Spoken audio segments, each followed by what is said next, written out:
ikhubalo lakhe lokubiya. Khumbula nakanjani ke sizoba naye njalo ngalesi sikhathi kulona ke uhlelo azibuye emasisweni ke sikulekelela ke ukuthi ke uqonde ngezinto zesintu ungashalazeli ke izinto ezokulimaza zikwenzele ukuthi kube lula empilweni yakho. Mhlawumbe ke dokotela ke sibheke ke ngoba angicacisele umlaleli ukhona lapho ngasekhaya udokotela amakhandlela abovu inyanga.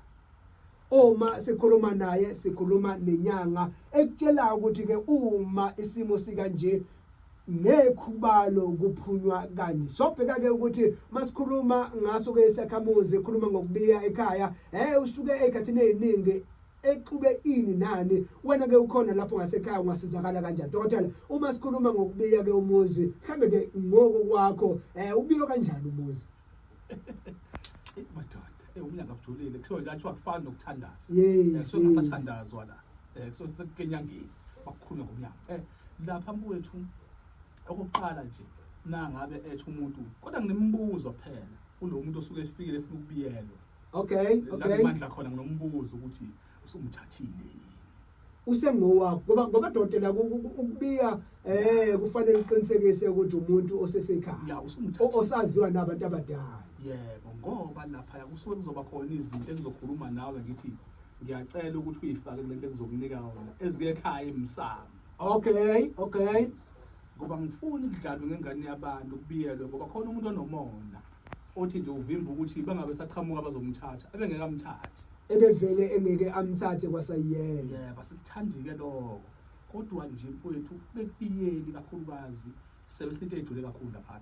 Okay. Kahle kahle sisuke sifuna ukuthi sakhula-ka kumuntu wesifazane ngaphandle hayi lekhaya. Okay.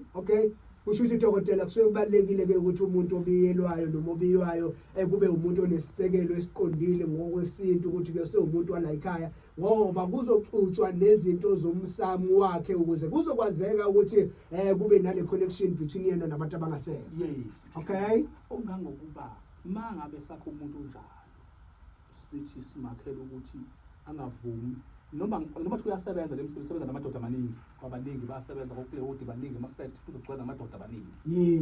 Umsebenzi ehlukene nasephoyiseni futhi kunjalo bezemthetho.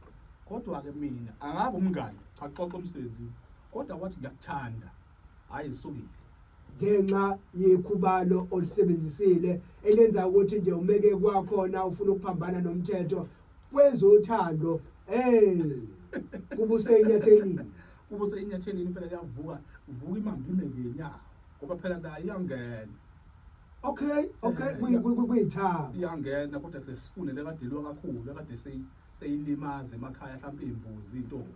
Okay. Esingenawo umsila engasalawuleki lesuke seyinqaphaza makwakhiwa ngoba nenkukhu iyangena. Okay. Leyo lamthuthu lezikhuzo lomuye emlilweni kuthiwa mana kancane enkukhu kuthiwa shiki kujuliwe nje kakhulu sengiyalinganisa laphana-ke nemithi engenayo futhi ayinabo ubungozi kakhulu. Into engenabo ubungozi le ngoba iyakhulumiselwa empephweni. Okay. Impepho mangikunika nje uma ufika ekhaya unezinto ozitholayo ekhaya ucele phela kumuntu-ke uma kwenzeka into ethoda uyishisa impepho khuluma kahle noma ngathi akafonele mina ukuthi cha akugangwa ngedlozi. Okay. Sekunemali oyibekile ufuna ukuyomthatha.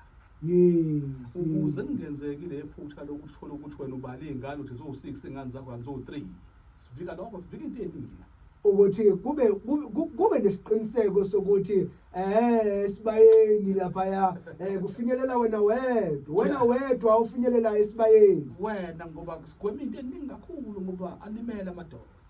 Ulisho liphinde lelo. Sibalimele amadoda sokhuluma ngosisilelekile kodwa sibhekele emadodeni ukuthi biya ndoda. Ngoba dokotela kuyiqiniso sinakuliphikisa ukuthi kwezinye igameko uyawuthole ukuthi ke cha uyabona ukuthi la kusebenza khona owakho wesifazane amathuba okulingeka maningi mhlawumbe nawe uyasebenza uyabona ukuthi